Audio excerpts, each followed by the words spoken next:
Hello guys, welcome to the platform of बर्ड्सरा tutorial. आज इस लेक्चर में हम डीएनए डैमेज एंड रिपेयर के पार्ट 3 में बेस एक्सीजन रिपेयर सिस्टम को पढ़ेंगे। So let's get start the lecture.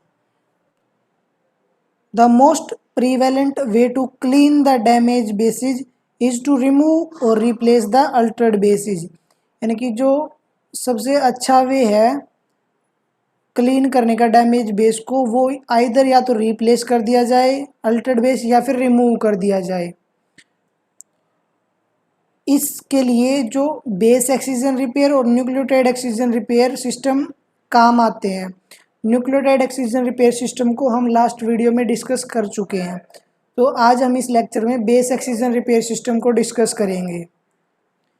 जो बेस एक्सीजन रिपेयर सिस्टम है उसके अंदर जो ग्लाइकोसाइलेज होता है वो एंजाइम होता है जो रिकॉग्नाइज करता है और रिप्लेस करता है डैमेज बेस को by hydrolysing the glycosidic bond. यानी कि जो ग्लाइकोसाइलेज है वो ग्लाइकोसाइडिक बॉन्ड को हाइड्रोलाइज कर देगा और जो डैमेज बेस है उसको रिमूव कर देगा। जब ग्लाइकोसाइडिक बॉन्ड का हाइड्रोलाइसिस होगा तब उससे एबेसिक शुगर की फॉर्मेशन होगी। एबेसिक शुगर वो शुगर होती है जिसके अंदर बेस नहीं होता, और जो एबेसिक शुगर बनेगी वो रिमूव कर दी जाएगी एंडो और एक्सो न्यूक्लियोलाइटिक स्टेप से। जैसे ही डैमेज न्यूक्लियोटाइड है उसको रिमूव किया जाएगा, उसके बाद में एक गैप की फॉर्मेशन होगी जो डीएनए पॉलीमरेज और लाइगेज से रिस्टोर कर दिया जाएगा। अब डीएनए पॉलीमरेज है वो जो अनडैमेज स्ट्रैंड है उसको as a template strand use करेगा और जो गैप है उसको रिस्टोर करेगा। जो डीएनए ग्लाइकोसाइलेज होते हैं वो लेसिन स्पेसिफिक एंजाइम होते हैं और सेल के पास बहुत सारे ग्लाइकोसाइलेज होते हैं। जैसे कि ह्यूमन सेल में 11 डिफरेंट ग्लाइकोसाइलेज हैं अलग अलग लीसन के लिए। जो सबसे स्पेसिफिक लीसन है वो मेनली है यूरेसिल का। यूरेसिल तब जनरेट होता है जब साइटोसिन का डीएमिनेशन होता है, और जो दूसरा ग्लाइकोसाइलेज है वो ऑक्सोजी को रिमूव करने के लिए है। ऑक्सोजी जनरेट होता है ग्वानिन के ऑक्सीडेशन से। तो ऑक्सोजी और यूरेसिल दो लीसन है जो स्पेसिफिक ग्लाइकोसाइलेज से रिमूव किए जाते हैं। इन्हीं को हम डिटेल में स्टडी करेंगे। जो ये ग्लाइकोसाइलेज एंजाइम है ये mainly minor group of DNA से लेटरली डिफ्यूज करता है और पूरे डीएनए को स्कैन करता है जब तक उसको एक स्पेसिफिक काइंड का लीसन नहीं मिल जाता। जैसे ही एंजाइम को कोई भी लीसन मिलता है तब वो वहाँ पे जाके एक्ट करता है और उस लीसन को रिमूव करता है। जो डिफरेंट एक्सरे क्लिस्टोग्राफिक स्टडी हैं वो ये रिवील करती हैं कि जो डैमेज न्यूक्लियोटाइड है वो डिटेक्ट किया जाता है और उसके बाद में फ्लिप आउट किया जाता है डबल हेलिक्स से। जो डबल हेलिक्स है वो बेस फ्लिपिंग को अलो करता है with modest distortion in own structure, यानी कि अपने स्ट्रक्चर में थोड़ा सा चेंज करके। जो बेस फ्लिपिंग होती है वो न्यूक्लियोटाइड का रोटेशन होती है outside of the double helix, यानी कि डबल हेलिक्स में से एक न्यूक्लियोटाइड बाहर आ जाएगा जो डैमेज है और उसको ग्लाइकोसाइलेज से रिमूव कर दिया जाएगा और नया न्यूक्लियोटाइड सीक्वेंस डीएनए पॉलीमरेज से ऐड कर दिया जाएगा।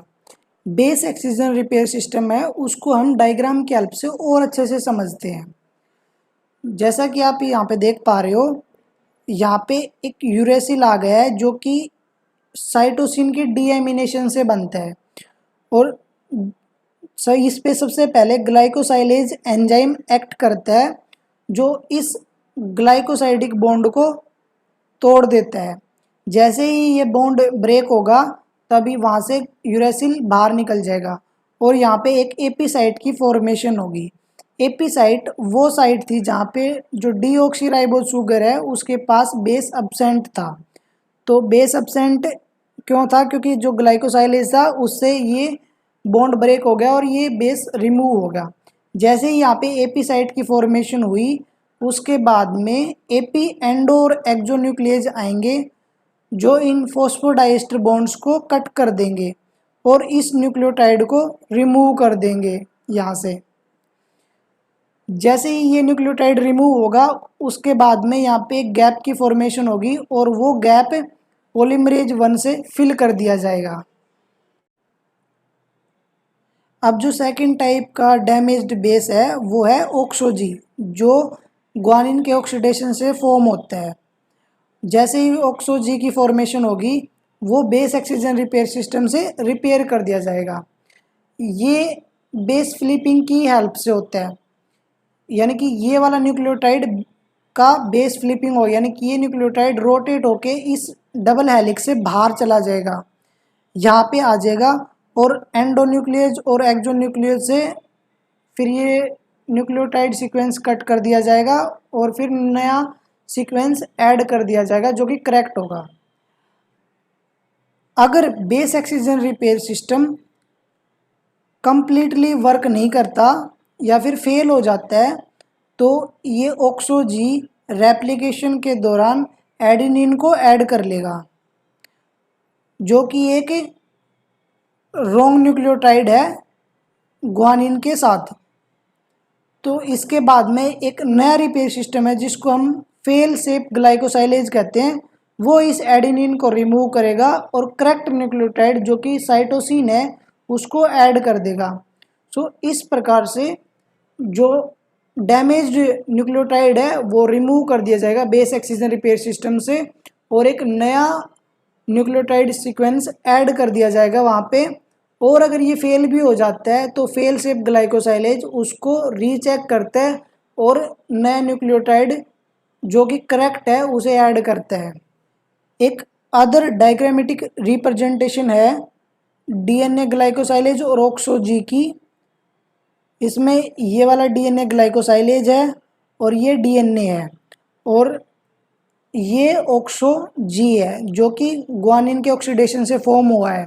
जैसे ही डीएनए पे ऑक्सो-जी का जनरेशन होता है तभी डीएनए ग्लाइकोसाइलेज वहाँ पे एक्ट करता है और बेस फ्लिपिंग की हेल्प से ऑक्सो-जी को रिमूव कर दिया जाता है। सो इस प्रकार से जो डैमेज्ड न्यूक्लियोटाइड है वो करेक्ट कर दिया जाता है बेस एक्सचिजन रिपेयर सिस्टम से।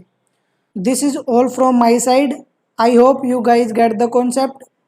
If you find this video helpful, then hit the like button and subscribe the channel. Thank you.